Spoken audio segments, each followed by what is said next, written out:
Hi, I'm Sophie Ledbrooke. I am a registered manager here at Unique Senior Care. Today we are going to be providing a road safety video for the general public to keep them safe on the roads. Hi, I'm PC Ledbrooke. I'm a roads policing officer at Warwickshire Police. Hi, my name's Sean Bridle. I am a road safety officer working for Warwickshire County Council Road Safety Education Team. And we're going to talk about driving for work and the checks that you can make on your vehicles with a view to make your journey safer. Driving is one of the most dangerous activities that the majority of us will ever undertake, and it's an activity that we just take for granted. Most of us just get in our cars and then just travel to wherever it is we're going.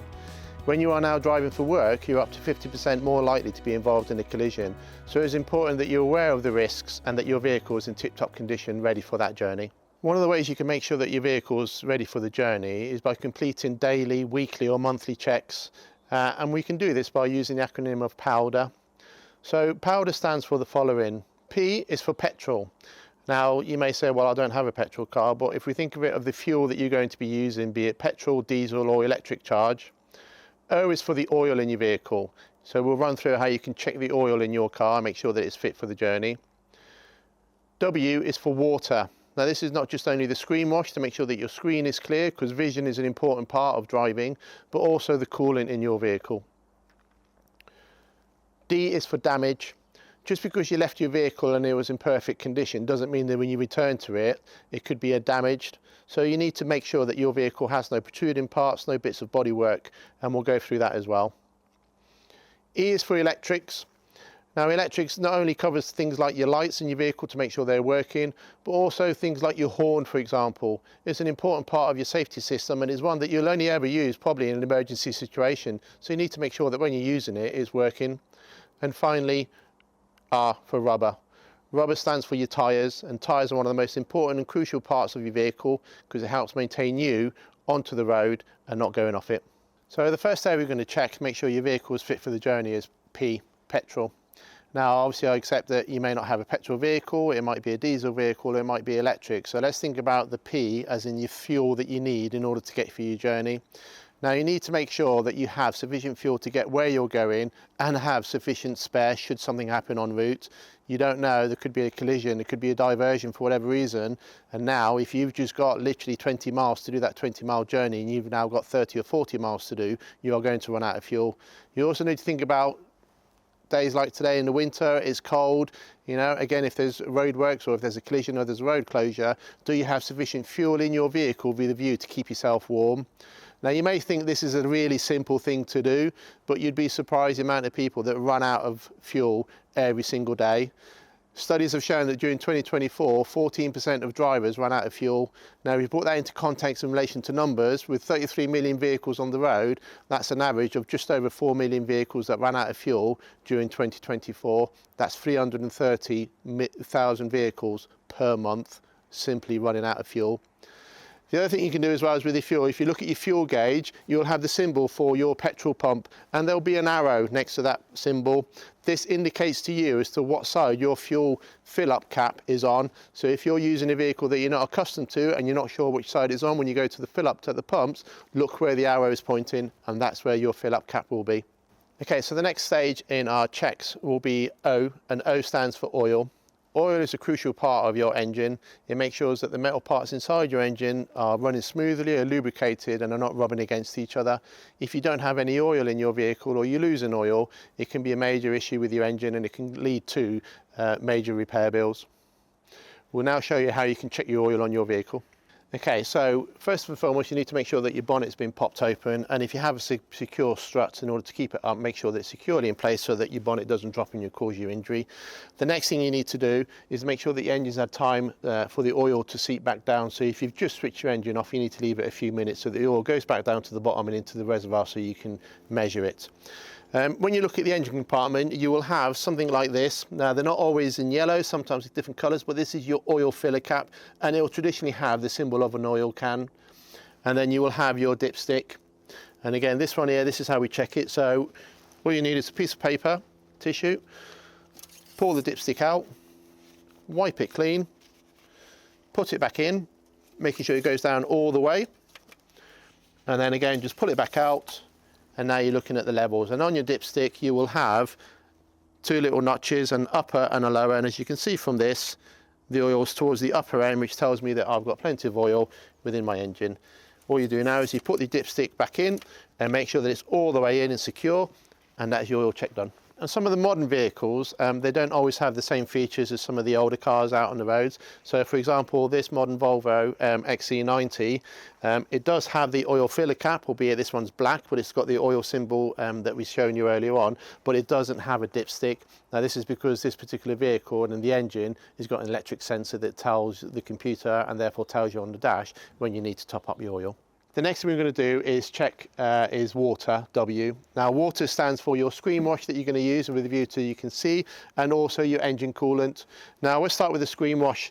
On some vehicles they'll be quite close together like this one, and other ones that could be quite far apart, and some of them may have different colours in relation to where your screen wash goes in. However, all of them will have the same symbol, which is of a windscreen and a fountain of water or a spurt of water squirting out.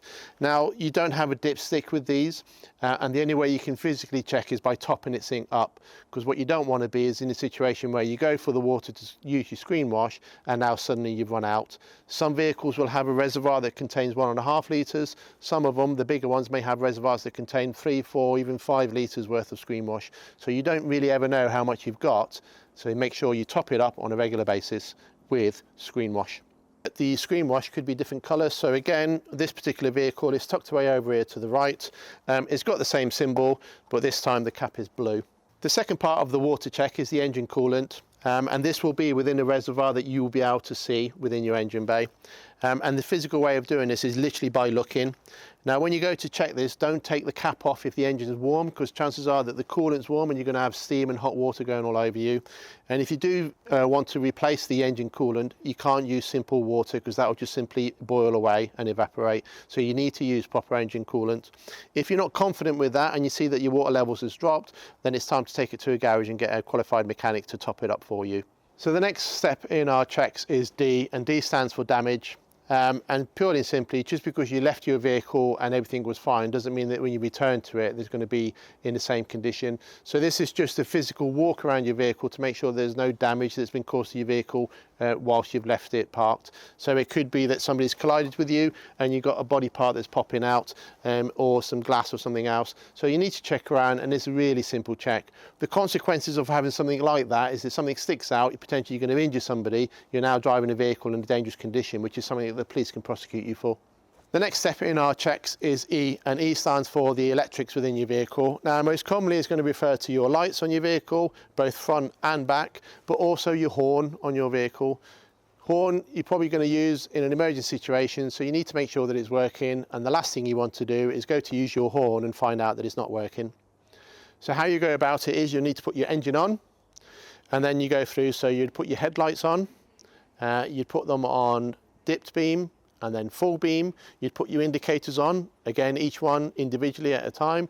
You then need to make sure that your lights at the rear are working and that your brake lights are working as well. And then you would check your hazard lights, because the hazard lights would work on a separate system. And included within your lights would be the number plate lights at the rear of your vehicle. And then finally, whilst your engine is running, just a quick toot of the horn to make sure that it's working. These checks with relation to your lights are simple checks that you can do, and even if you're on your own, they can still be done. And all I advise you to do is put your vehicle in such a way whereby you can perhaps get some reflection. So for example, if you're using your headlights, you can see the reflection from the headlights that each one is working as it should, and likewise with your indicators. And when you're checking the back, obviously if you were to put your foot on the brake, as soon as you get out of the car, you're not going to see the lights. So even on your own, put yourself in such a position where the reflection of your brake lights and again your position lights can be seen, and that is how you can do your daily checks, weekly or monthly checks in relation to your electrics to make sure that it works.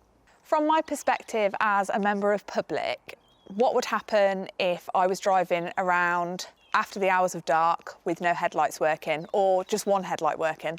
From an endorsed ball point of view, it's a £50 fine on each headlight.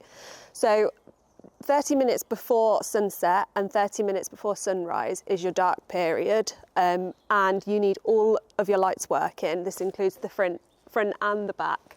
So your brake lights need to be working at all times, but your front lights, being your headlights, need to be working, especially at night time. This puts other road users at risk and yourself. So each light that's faulty would be a £50 fine. And also your horn inside of your vehicle, especially being used for emergencies, needs to be working, and if not, is a £50 fine.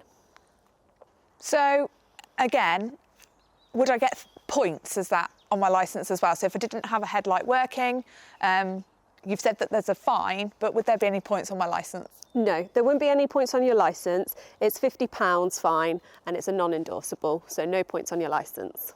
The final thing we're going to look at is R, and R stands for rubber, or the tyres on your vehicle. The tyres are quite a crucial part because they are what keeps you on the road and keeps you going in the direction that you want to go and allows you to stop when you want to stop. If you don't have good contact between your vehicle rubber, your tyres and the road surface, you're not going to be able to control your vehicle adequately. So there's lots of things we can look at, and there's a few things that we can check. The first thing we're going to do is look at the tread depth.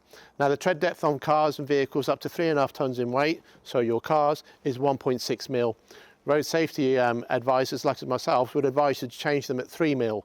The reason being is that once you get below 3 mil, the efficiency of the tyre of dispersing water out of its way starts to decrease. Therefore, what that means is you've got the likelihood is that you're going to have a layer of water sitting between your tyre and the road surface, and therefore you're not going to be able to steer and brake. How we check the tyre tread depth: you can use a tread depth wear indicator. You may have something like this, which is the things that we provide, which is a little token, a little coin, which helps you go it. Or you can visually look at the tyre itself. Now the tyre itself has tread depth wear indicators, and this is how we would do it. Okay, so depending on which tool you're going to use, so we'll go with a tread depth wear indicator to start off with. What you'd literally do is you'd put it on a flat surface. You then put it against your tyre in the groove and push that down until it stops. And then if you lift that up, you then take the reading. So this one at the moment is sitting at 9 mil, so I've got 9 mils worth of tread. Now the tread needs to be across 3/4 of the width of the tyre and along the whole circumference of the tyre. So 1.6 mil across 3/4 of the width and across the whole of the circumference. So if at any point you've got less than that, then your tyre will be illegal. What we can also do is use a little token. So we've got some tokens here that we give out as part of the road safety, and literally all we do with these again is we put it in the groove, and as you can see that's in the green, so we're good. What we also have is that tyres themselves have tread depth wear indicators built into them, and again as a quick visual check, if you just can see these are quite new tyres, they will be little grooves that sit within the tyre itself, and so long as they are visible then your tyre is fine. As soon as they become level, then that's an indication that your tyre is either at the limit or below the limit, and it's time to change them. Most modern vehicles will have sensors, but what I would say is what happens if that sensor fails, you still need to be able to physically be able to know what pressures your tyre should be at. And again, depending on the load on your vehicle will affect the different pressures you put in them. So for example, if it's just you travelling in your car, there'll be a set pressure. If you're now going to go on holiday and load all the family, the luggage and the dog and everything else in it, you've now put more load into your vehicle, therefore you need to put extra pressure into your tyres in order to accommodate for that load. How do you know what pressure to put in? Every single vehicle will have a sticker like this on the driver's side, and there'll be a little pictograph, i.e. a picture of the load, and again it will show you what the pressure should be. So according to the load, that is the pressure for that tyre. So ideally change it depending on your journey type. What you also need to realise is this is when your pressure is cold, so if you've got sensors, don't worry about it if you do a long journey and the pressure goes up, because as the tyres get hot, those pressures inside will go up. So these are the pressures you need to put in when your tyre is cold. As a member of the public, it would be really helpful for me to know, if I had low tread on my tyres, would I get a fine or would I get points? So as the road safety has explained all of the tyre tread depths, you would be looking at an endorsable offence of £100 fine and 3 points on your licence. So that can go for all of the tyres on your vehicle, and it could mean that if you've got 2 faulty tyres that you could be looking at double the consequences for that. Okay, so it is per tyre? It is per tyre, yes. The road safety gentleman was showing the appliances that you can use to test your tyre treads. I've heard that if you've got a 20p piece to hand that you can use that to check your treads. Is that still a thing or is that a myth? It is a thing, however, I would suggest to either go online and buy something that would help you check that better, or to get some of the gadgets that have been suggested by our road safety. So just to recap then, the powder checks: P for your petrol, O for your oil, W for your water, D for your damage, E for your electrics, and finally R for your rubber. Checking all these on a weekly, monthly basis will make sure that your vehicle is as safe and in tip-top condition as it can be, so that you're ready for the journey. Thank you for taking the time to watch our video today. I hope it's of use to you and I hope you can take something from it. I'd like to give a special thanks to Sean from the Road Safety Unit at Warwickshire County Council and to Sophie Ledbrooke from Warwickshire Police Roads Policing Unit. Thanks again for the opportunity. Hopefully you found it useful. These checks shouldn't take more than 20 minutes of your day to do. Driving is a dangerous experience. Driving from work carries even more risk. If you want any more further information or help or guidance, please come and visit us at Road Safety Education at Warwickshire County Council. Just remember, it's your responsibility to make sure that your vehicle is roadworthy. We want you to be safe on the roads and we don't want to prosecute anyone for such offences that we've discussed today. So make sure to carry out your powder checks, and thank you for watching.